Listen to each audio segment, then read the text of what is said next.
ఇప్పుడు మీ chartered class లో చాలా మంది స్టూడెంట్స్ ఉన్నారు. స్టూడెంట్స్ యొక్క పేరెంట్స్ ఎలా ఫీల్ అవుతూ ఉంటారు? ఈ మధ్య కాలంలో చాలా మంది పేరెంట్స్ స్వయంగా మాకు కాల్ చేసి మా పిల్లల్లో మార్పు బాగుంది అని ఫీడ్బ్యాక్ ఇవ్వడం జరుగుతుంది. ఇంకా ఈ మార్పుని ఎలా ముందుకు తీసుకెళ్దాం అనుకుంటున్నారు?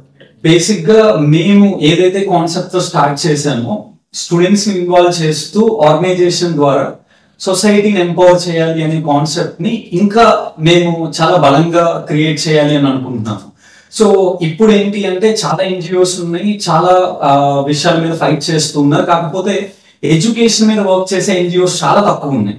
సో మేము ఇప్పటి వరకు వివిధ కార్యక్రమాలు చేపట్టాము, కానీ ఇప్పటి నుంచి ఎడ్యుకేషన్ మీద ఎక్కువ ఫోకస్ చేసి ఎక్కువ వాలంటీర్స్ ని ఇన్వాల్వ్ చేస్తూ ఇంకా ఇంకా ఇంకా ఇంకా ఎడ్యుకేషన్ ద్వారా మోర్ నెంబర్ ఆఫ్ స్టూడెంట్స్ ని ఎంపవర్ చేసి మన చుట్టూ ఎడ్యుకేషన్ యొక్క ఇంపార్టెన్స్ ని తెలియజేయాలి అని మేము అనుకుంటున్నాం.